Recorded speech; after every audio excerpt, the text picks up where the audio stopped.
Back to జీవనరేఖ. Next చిన్నబాబు ఉన్నారు. చిన్నబాబు గారు చెప్పండి. చిన్నబాబు గారు, చిన్నబాబు గారు డాక్టర్ ఉన్నారు, మాట్లాడండి. ఆస్తమా వల్ల జనరల్గా ఎలాంటి బాధలు పడతారండి? ఆస్మా వల్లమ్మా అంటే ఎవరైనా సరే ఒక కెరీర్లో కానీ ఫ్యామిలీ పరంగా కానీ అంటే మనం ప్రొఫెషనల్కి కానీ ఇబ్బంది పడుతూ ఉంటారు. కెరీర్లో కనుక తీసుకున్నట్లయితే వీళ్ళు సపోజ్ ఇప్పుడు మనం పోలీస్ సెలక్షన్స్ అవుతుంటాయి, ఉదాహరణలు చూసి కనుక మనం పోలీస్ సెలక్షన్స్ అవుతూ ఉంటాయి. సో 5 కిలోమీటర్లో 3 కిలోమీటర్లో పరుగు పంజాలు పెడతారు. పెట్టినప్పుడు ఈ అలర్జీ ఆస్మా ఉన్న వాళ్ళు ఏంటంటే వైద్యం చేయించుకోకుండా అలాగే పోయి పరిగెత్తే ప్రాణానికి ప్రమాదం. కాబట్టి ఇలాంటి వాళ్ళు ఏంటంటే పోలీసు సెలక్షన్స్ అవుతున్నాయి అంటే కరెక్ట్గా వాళ్ళకి అలర్జీ ఆస్మా ఉంటే కనుక సో మంచి డాక్టర్ దగ్గరికి వెళ్ళి ముందు పరీక్ష చేయించుకొని దానికి తగ్గటువంటి మందులు వాడినట్లయితే ఈ విధంగా మీరు ఊపిరితిత్తులు పెట్టుకొని ఏం పరిగెత్తగలరు? ఖచ్చితంగా ఓడిపోతారు. ఈ విధంగా ఊపిరితిత్తులు చేసుకొని పరిగెత్తండి, ఎంతైనా పరిగెత్తగలరు. ఈ విధంగా చేసే మందులు ఇప్పుడు అందుబాటులో ఉన్నాయి. మీరు ఈ విధంగా పోయి ఏమి సాధించగలరు? కాబట్టి ఈ విధంగా చేసేటటువంటి మందులు అందుబాటులో ఉన్నాయి. ఎవరైనా సరే వాళ్ళు ఏ ఉద్యోగంలో ఉన్నా సరే, వాళ్ళు ఏ కెరీర్లో ఉన్నా సరే, ఇంటర్వ్యూకి పోయినా సరే వాళ్ళకి ఏంటంటే తుమ్ములు, జలుబు, దగ్గు అడ్డం వచ్చిందనుకోండి, సో ఆ ఇంప్రెషన్ అనేది ఉండదు. కాబట్టి ఏంటంటే ఎవరైనా అలర్జీ ఆస్మాతో బాధపడే వాళ్ళు వాళ్ళ కెరీర్లో వాళ్ళు కనుక ఉన్నప్పుడు ఆ కెరీర్ మంచిగా ఉండాలంటే ముందు మనం ఊపిరితిత్తులను ఈ విధంగా చేసుకోవాలి. ఇలా ఉన్నవాడిని ఇలా చేసుకోవాలి. ఎలా చేసుకోవాలి? ఏ కీ పెడితే ఆ కీ పెట్టిన లాక్ ఓపెన్ కాదు. ఏ కీ పెడితే లాక్ ఓపెన్ అవుతుందో ఆ కీనే పెట్టాలి. ఏ మందు వాడితే జబ్బు తగ్గుతుందో ఆ మందే వాడాలి. కొంతమంది అంటారు మేము 5 ఏళ్ల నుంచి మందులు వాడుతున్నాం సార్, మాకు ఎంతకు తగ్గట్లేదు, అలాగే ఉంది సార్ అంటారు. అంటే ఏంటి? 5 ఏళ్ల నుంచి కూడా నువ్వు రాంగ్ కీ పెడుతున్నావు అని అర్థం. రాంగ్కి 5 ఏళ్ళు కాదు, 50 ఏళ్ళు పెట్టినా కూడా తాళం ఓపెన్ కాదు. కాబట్టి కరెక్ట్గా డాక్టర్ని సెలెక్ట్ చేసుకోవటం, జబ్బు ఏ స్థాయిలో ఉందో ఏ దశలో ఉందో తెలుసుకోవటం, తర్వాత వాళ్ళకి ఇంకా వేరే ప్రాబ్లమ్స్ ఏమైనా ఉన్నాయా, సైనస్ ప్రాబ్లమ్స్ కానీ ఈ ప్రాబ్లమ్స్ కానీ ఇంకా ఎలాంటి ప్రాబ్లమ్స్ ఉన్నాయో తెలుసుకోవటం, షుగర్ ఉందా, బీపీ ఉందా, ఇంకా అంటే కోమార్బిడిటీస్ అంటాం, ఇలాంటి ప్రాబ్లమ్స్ ఏమైనా ఉన్నాయో తెలుసుకోవటం. ఇవన్నీ తెలుసుకొని మంచిగా వైద్యాన్ని అందించినట్లయితే కెరీర్లో ఎలాంటి ఇబ్బందులు ఉండవు. తర్వాత పెళ్ళి. ఓకే, ఎవరున్నారు? ఓకే, సాంబశివరావు గారు డాక్టర్ ఉన్నారు, మాట్లాడండి. సాంబశివరావు గారు చెప్పండి. సాంబశివరావు గారు, నాకు గురక వస్తుందండి బాగా. ఏమొస్తుందండి? గురక వస్తుందండి బాగా. శ్వాస తీసేటప్పుడు, మెరిగేటప్పుడు, కొనుక్కున్నప్పుడు బాగా గురక వస్తుంది. ఎంత వయసు అండి? నాది 37 సంవత్సరాలు. లావు ఉంటారా బాగా? అంటే ఒబేసిటీ, బరువు ఎక్కువ ఉంటారా మీరు? బరువు ఎక్కువ ఉంటారా? బరువు ఎక్కువ ఉంటా సార్. నేను అంటే 95 కేజీలు సార్. ఈ మధ్యలో బాగా లావయ్యారా? ఈ మధ్యలో ఫస్ట్ నుంచి లావున్నాం సార్. ఓకే, ఎన్ని సంవత్సరాల నుంచి గురక ఉంటుందండి మీకు? ఒక 2 సంవత్సరాల నుంచి బాగా ఎక్కువగా ఉంటారు. మొదట్లో మాత్రం ఒక 7 ఏళ్ళ నుంచి వస్తుంది. కానీ ఈ మధ్య నడుస్తున్నా, ఏమైనా పని చేస్తున్నావో శ్వాస కాకుండా గురకలాగా వస్తుందని అందరూ అంటున్నారు.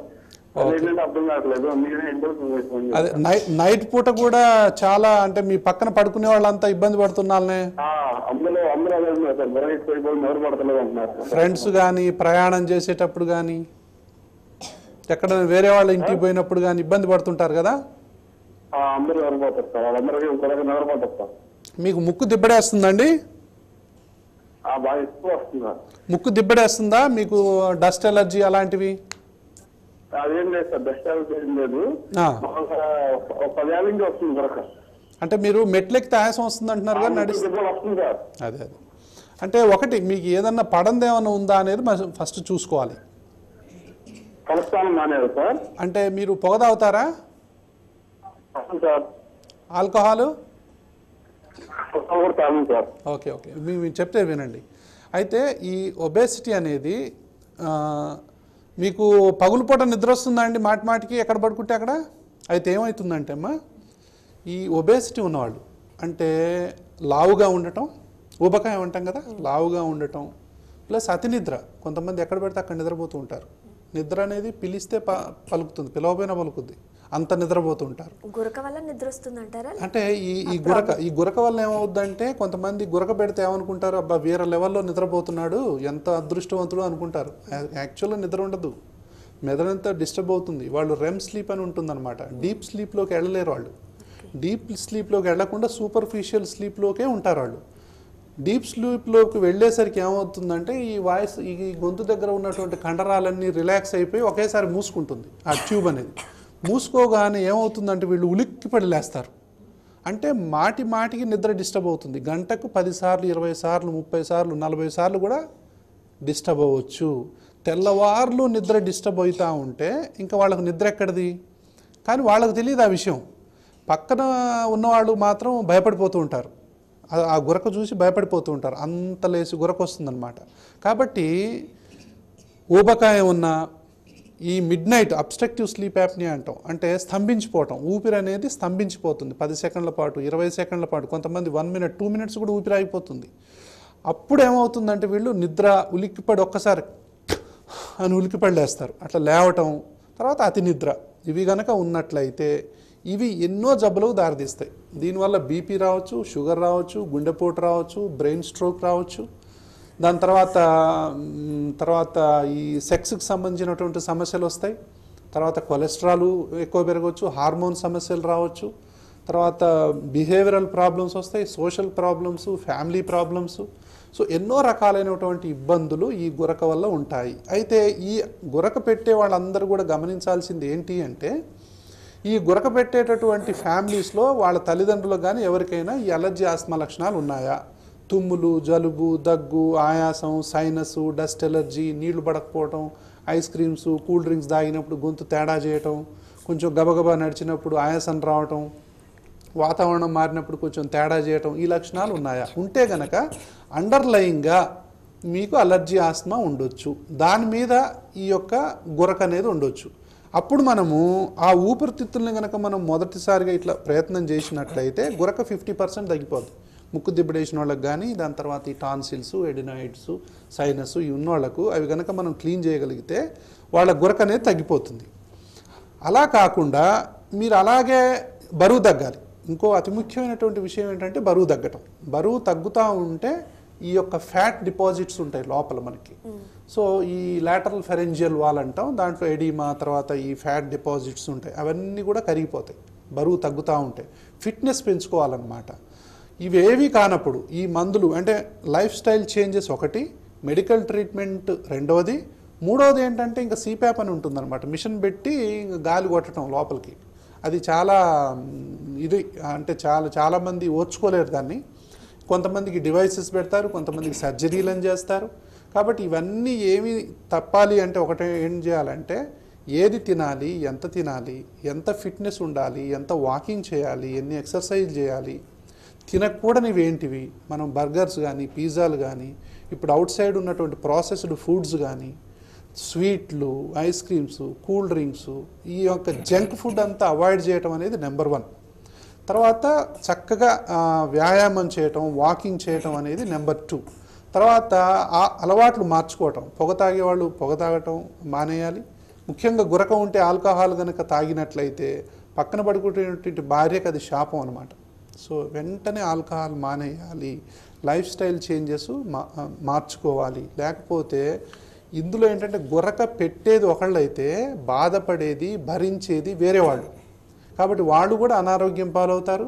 వాళ్ళల్లో బీపీ వస్తుంది, షుగర్ వస్తుంది, వాళ్ళకు కూడా చికాకు, కోపం, అసలు ఏమీ చేయలేకపోవడం, మతిమరుపు అన్నీ వస్తాయి వాళ్ళకు కూడా.